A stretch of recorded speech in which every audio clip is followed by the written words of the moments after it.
Hello friends, आप देख रहे हैं अपना चैनल विजन बेस्ड ब्रोज। इस सेशन में हम लोग डिस्कस करने वाले हैं एक न्यूमेरिकल्स जो कि कॉम्बिनेशन ऑफ रजिस्टर्स पे बेस्ड है। आप देख रहे होंगे कि आपके स्क्रीन पे एक इलेक्ट्रिकल सर्किट है। इस सर्किट में यहाँ पे देखिए बैटरी लगा है जिसका EMF 12 वोल्ट है। एक एमीटर है to measure the magnitude of current flowing through the electrical circuit. यहाँ पे देखिए 8 ओम का एक रजिस्टर है और 12 ओम 6 ओम के ये दोनों जो रजिस्टर हैं पैरेलल में कनेक्टेड हैं, क्योंकि यहाँ पे करंट आने के बाद दो पार्ट पे डिस्ट्रीब्यूट हो रही है, फिर यहाँ पे आके कंबाइन हो जा रही है। तो जैसा कि हम जानते हैं पैरेलल कॉम्बिनेशन में करंट डिस्ट्रीब्यूट होता है according to the value of resistance of resistor, लेकिन पैरेलल कॉम्बिनेशन में पोटेंशियल डिफरेंस सेम रहता है हर एक रजिस्टर के क्रॉस। यहाँ पे एक प्लग की लगा हुआ है, ये डॉट जो है प्लग है। तो हम लोग को इस इलेक्ट्रिकल सर्किट के बेसिस पे कैलकुलेट करना है पहला part the current through 8 ohm resistor, second part the potential difference across the parallel combination of 6 ohm and 12 ohm resistor, and third part the current through 6 ohm resistor. तो हम लोग सबसे पहले क्या करते हैं कि ये जो हमारे पास इलेक्ट्रिकल सर्किट है इसके इक्विवेलेंट हम लोग एक सर्किट खींचते हैं। तो ये हो गया आपका, ये है बैटरी और ये है आपका प्लग की, यहाँ पे आपका एमीटर है। ये देखिए दोनों का दोनों पैरेलल में है। अगर हम इन दोनों को रिप्लेस करना चाहते हैं केवल, तो इनके बदले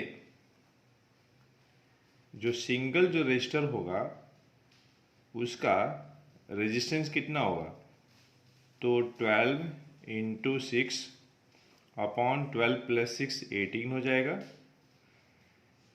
देखिए 12 6 जा 72 डिवाइडेड बाय 18, ये आपका आ जाएगा 4 ओम। मतलब इन दोनों के बदले में हम 4 ओम का रजिस्टर इस्तेमाल करेंगे, सिंगल रजिस्टर।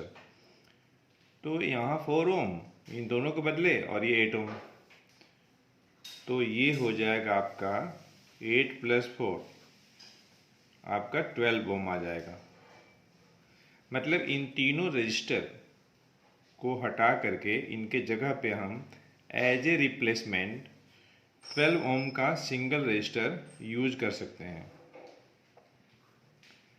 अब हम ये पता करते हैं कि हमारे पास ये जो बैटरी है जिसकी EMF 12 वोल्ट है, इससे कितनी करंट ड्रॉ हो रही है। हम लोग ये पहले निकालते हैं कितनी करंट ड्रॉ हो रही है। तो हमें देखिए I निकालनी है, current drawn from the battery. तो सेल का EMF 12 वोल्ट है और ये जो रजिस्टर हैं इनका इक्विवेलेंट रेजिस्टेंस 12 ओम आ गया। तो मतलब I कैसे निकालें, EMF of the cell 12 volt upon total resistance. ये है आपका 12 ओम जो आया है, ये आपका टोटल रेजिस्टेंस है या इक्विवेलेंट रेजिस्टेंस है इन तीनों रजिस्टर के बदले में। तो इस तरीके से 1 एम्पियर की करंट हो जाएगी। मतलब यह जो एमीटर है हमें रीडिंग देगा 1 एम्पियर का। तो देखिए हमें पहले पार्ट में ये पता करना है कि करंट, द करंट थ्रू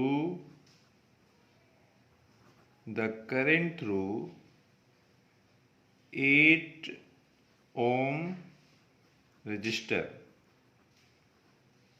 तो ध्यान दीजिएगा, बैटरी के पॉजिटिव टर्मिनल से करंट ड्रॉ होगी। यहाँ पे करंट के फ्लोइंग के लिए सिंगल पाथ है, इसलिए इस 8 ओम रजिस्टर्स के थ्रू जो करंट जो फ्लो करेगी 1 एम्पियर फ्लो करेगी। ये हो गया पहला पार्ट। सेकेंड पार्ट में potential difference across the parallel combination of 6 ohm and 12 ohm resistor. कोई बात नहीं है, हम लोग ऐसा करते हैं कि ये जो 8 ओम का जो रजिस्टर है इसके क्रॉस एक वोल्ट मीटर लगा देते हैं। तो ओम्स लॉ से क्या हो जाएगा, V equal to I into R. तो यहाँ पे करंट 1 एम्पियर फ्लो कर रही है, तो 1 एम्पियर इंटू 8, तो ये जो वोल्ट मीटर का जो रीडिंग है हमें देगा 8 वोल्ट देगा। तो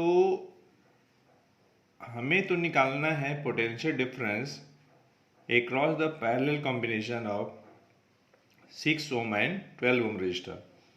मतलब यहाँ पे अगर हम एक वोल्ट मीटर लगा दें तो यह जो वोल्ट मीटर है कितना रीडिंग शो करेगा। तो देखिए उसके लिए हम लोग करेंगे क्या,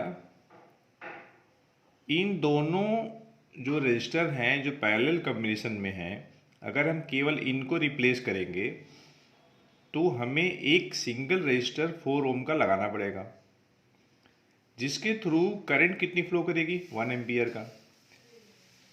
तो मतलब ये हुआ कि potential difference across the parallel combination of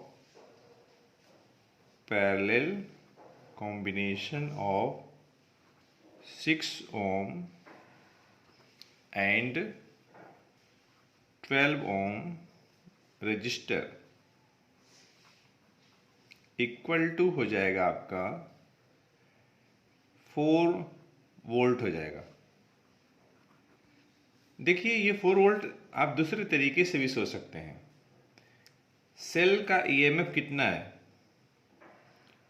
12 volt है टोटल ईएमएफ, माइनस हमें निकालना है 12 ओम और 6 ओम जो रजिस्टर है उसके क्रॉस पोटेंशियल डिफरेंस निकालना है। तो हम अगर सेल के ईएमएफ में से ये जो 8 ओम वाली जो रजिस्टर है उसके क्रॉस जो पोटेंशियल डिफरेंस है अगर उसे हम माइनस कर लेंगे तो हमें 12 ओम और 6 ओम जो पैरेलल कॉम्बिनेशन में कनेक्टेड हैं उसके क्रॉस पोटेंशियल डिफरेंस मिल जाएगा। तो इसके क्रॉस पोटेंशियल डिफरेंस कितना है, 8 वोल्ट है, तो 12 वोल्ट माइनस 8 वोल्ट, तो देखिए यहां भी आपका 4 वोल्ट आ गया। ठीक है, मतलब सेकेंड पार्ट को आप दो तरीके से कर सकते हैं और हमने दोनों तरीका आपको एक्सप्लेन कर दिया। तीसरा जो पार्ट है the current through 6 ohm resistor, इसके थ्रू कितनी करंट फ्लो कर रही है। मान लीजिए कि I2 फ्लो कर रही है, 12 ओम वाले के थ्रू I1 फ्लो कर रही है। तो I2 अगर निकालना है तो आप डायरेक्ट फॉर्मूला यूज करिए। कैसे, मान लीजिए कि 12 ओम वाली जो रजिस्टर है ये है आपका R1 और 6 ओम वाली ये है आपका R2। तो आप फॉर्मूला लगाएंगे I2 बराबर R1 plus R2 into I। R1 कितना है, तो 12 ओम है, divided by R1 plus R2 12 plus 6 18 into I की वैल्यू 1 एम्पियर। अब देखिए 4 से मत काटिए, 6 2 जा और ये 6 3 जा, 2/3 एम्पियर आ गया, 2/3 एम्पियर आ गया I2 की वैल्यू। मतलब 6 ओम वाली रजिस्टर के थ्रू 2/3 एम्पियर की करंट फ्लो कर रहेगी। चलिए हम लोग साइमल्टेनियसली I1 भी निकाल लेते हैं। तो ये I1 कैसे निकालेंगे, तो R1 plus R2 into I। R2 है आपका 6 ohm divided by R1 plus R2 12 plus 6 18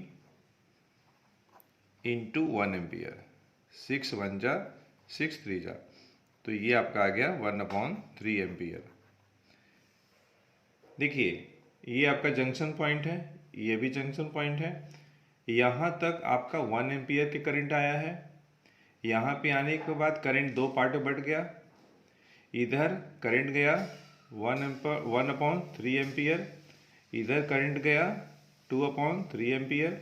1/3 plus 2/3 plus करेंगे तो इस तरीके से यहाँ पे आने के बाद फिर करंट आपका 1 एम्पियर का हो गया।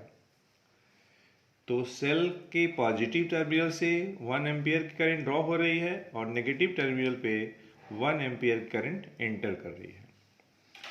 तो फ्रेंड्स, इस तरीके से हम लोगों ने इस सेशन में बहुत ही बेहतरीन क्वेश्चन डिस्कस किया है, जो कि कॉम्बिनेशन ऑफ रजिस्टर से रिलेटेड था और ये ICSE 2011 का भी क्वेश्चन है। हम लोग मिलते हैं नेक्स्ट सेशन में एक अच्छे कंसेप्ट के साथ। अगर आपको यह वीडियो लेक्चर अच्छा लगा हो तो आप अधिक से अधिक लोगों में इस वीडियो लेक्चर को शेयर करें। अगर आप इस चैनल पर नए हैं तो इस चैनल को सब्सक्राइब करें, साथ ही साथ बेल आइकन को प्रेस करें, जिससे कि आपको आने वाली वीडियोज़ का नोटिफिकेशन सबसे पहले मिले। तो फ्रेंड्स, थैंक्स फॉर वॉचिंग।